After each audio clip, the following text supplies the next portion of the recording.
যে ডক্টর মোহাম্মদ ইউনূস যখন বুড়িগঙ্গা নদীর পানি পরিষ্কার করে পানিটাকে যখন রিফাইন করে, এটা কি বলে আসলে, ডিস্টিলড করে না কি করে, পানিটারে কি কইরা খাওয়ার উপযুক্ত করে, এটারে কি বলে? এটা রিফাইন ডিস্টিল দুইটাই হতে পারে। আচ্ছা, রিফাইন করে।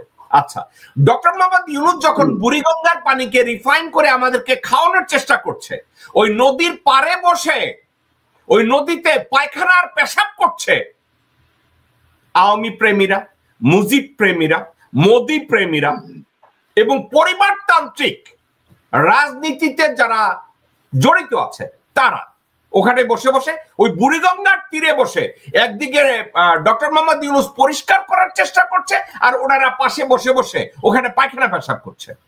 তো আসুন মুজিব প্রেমী এবং মোদি প্রেমীদের কিছু কথাবার্তা আজকের দিয়েই আমরা শুরু করি। আসুন আমরা একজনের কথা শুনি।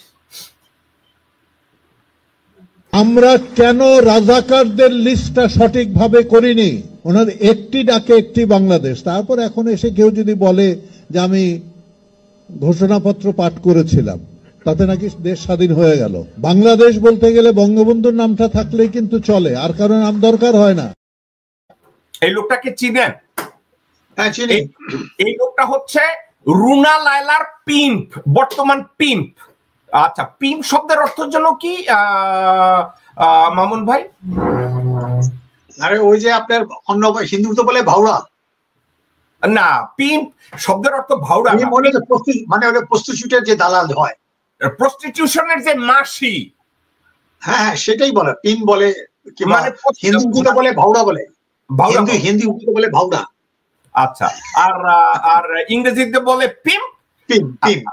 এই লোকটা হচ্ছে আগে ছিল ওর বউয়ের পিম্প, এখন হয়েছে রুনা লায়লা নামের আরেকজনের পিম্প। এই লোকটা পিম্প। ওকে, এরে আবার সবাই বলে আরে বাবা রে বাবা, নায়ক আলমগীর। আচ্ছা, আমাকে একটু বলেন তো ও আবার কোন দলের নায়ক? আমার ঠান্ডা মাথায় একটা বলেন তো। ওর ইন্টারন্যাশনালি ওর অভিনয়ের বা ওর যোগ্যতার বা ওর অবদানের কোন জায়গায় বলেন তো ওর নামে ও যদি বাংলাদেশের কোন জায়গায় বৈশা উলঙ্গ হইয়া মারা যায়, ওর ওখানে ইন্নালিল্লাহ পড়ার লোকজন থাকবে?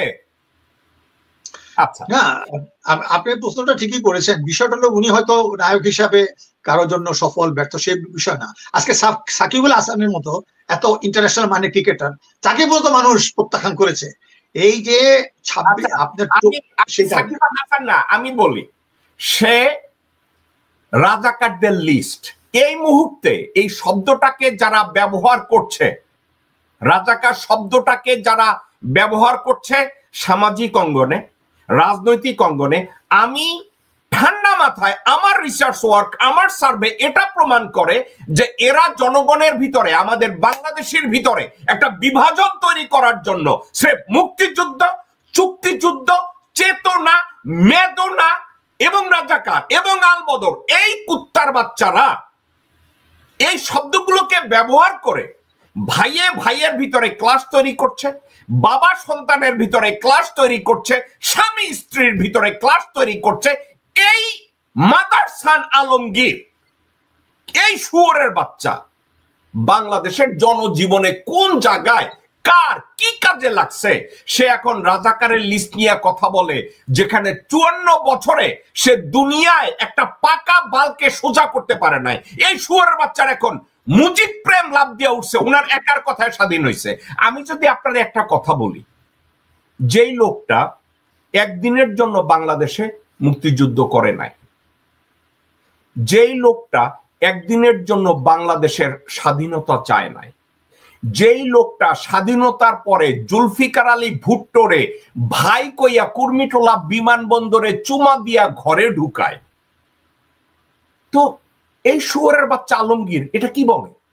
মানে এই সাবজেক্টটাকে কি বলে? আপনি কি কোন জায়গার, আপনি সাকিব আল হাসান টাইনেন না, আপনি এই কথার ভিতরে সীমাবদ্ধ থাকেন। এই শুয়োরের বাচ্চার এই কথাটাকে আপনি কিভাবে মূল্যায়ন করেন? না, ব্যাপারটা হচ্ছে যে আজকে মুক্তিযুদ্ধে নিয়ে যেভাবে জাতিকে বিভাজন করা হচ্ছে, আর আপনি যে প্রশ্নটা স্পেসিফিক করলেন, আজকে মুজিবকে যেভাবে নায়ক বানানোর চেষ্টা করছে মুক্তিযুদ্ধের, তার নামেই সব দেশ, তার নামে সবকিছু, এটা তো মিথ্যা প্রমাণিত হয়েছে অনেক আগেই। এখন যারা নতুন করে আবার বলার চেষ্টা করতেছে, তাদের আর কোনো জায়গা নাই। এখন আমাদের এই জাতিকে ঐক্যবদ্ধ যেভাবে আমরা করেছি এই জুলাই আগস্ট 24-এ, এখানে জাতি একটা জায়গায় দাঁড়াইছে। আমার কয়েক হাজার বছরের বাংলার ইতিহাস আমি পড়ে দেখছি যে এত বড় ঐক্য আর হয় নাই, যেখানে কোনো দল ছিল না, কোনো পার্টি ছিল না, এক সমস্ত বাঙালি জাতি একসাথে দাঁড়াইছে। তাইলে আলমগীরকে আপনি কিভাবে দেখবেন? আলমগীরের নিজের অস্তিত্বকে আপনি কিভাবে দেখবেন?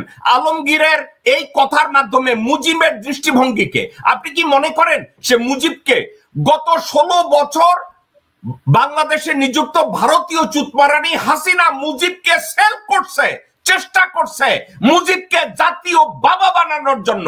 জাতীয় বাবা বানায় নাই, জাতীয় শুয়োর বানাইছে মুজিব শেখরে। মুজিব শেখের যতটা ইজ্জত ছিল ওই ইজ্জতটারে গুয়ের মধ্যে ছড়াইয়া দিছে। তো এই শুয়োরের বাচ্চা আলমগীর আবার কি বলে আমার একটু বলেন তো। না না না, এটা আপনি ঠিকই বলছেন যে মুক্তিযুদ্ধের শুরুতে যাই তার ভূমিকা ছিল, কিন্তু 70 পর্যন্ত তার যে ভূমিকা ছিল ক্ষেত্র প্রস্তুত করছে। তারপরে যখন নাকি তাকে মোটামুটি মূল্যায়ন পর্যায়ে ভুলে গেছিল, এই 16 বছরে শেখ হাসিনা এবং এই আলমগীর গংরা তারে বেচা, তারে সামনে রেখা, তাকে আরো ইতিহাস থেকে আস্থা করে নিক্ষেপ করার অবস্থা তৈরি করছে এবং জাতিগত বিভাজন করার চেষ্টা করছেই। এই ব্যাপার নিয়ে আর বেশি কথা আমি বলতে চাই না। আপনি কেন বলতে চান না? আমি আপনাকে যদি জিজ্ঞাসা, আমি বলছি যে আমি বলি এই মুহূর্তে স্বৈরাচারের বেনিফিশিয়ারি যারা, জি, তারা এই মুহূর্তে বাংলাদেশে বসে 3টা কাজ করছে।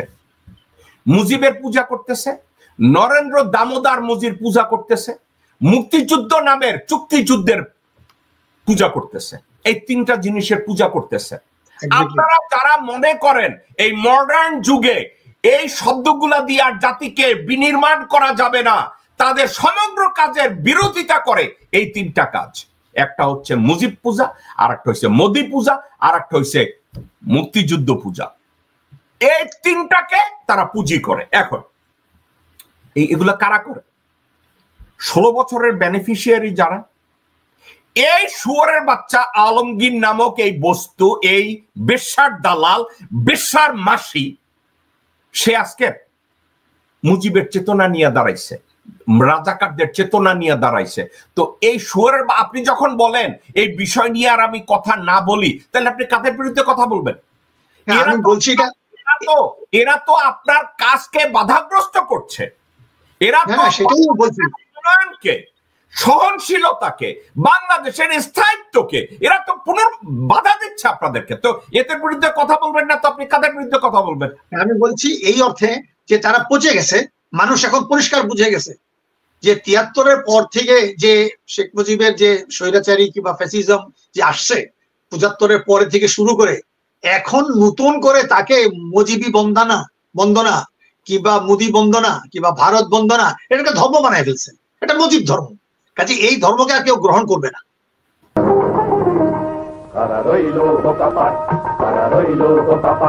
ভেঙে ফেল কর রেলপাট, রক্ত জমাট শিকল পুজোর ভাষণ বেদি। ওরে ও তরুণ নিশান, ওরে ও তরুণ নিশান, বাজা তোর গলায় বিশাল ধ্বংস নিশান, প্রাচীর প্রাচীর ভেদি।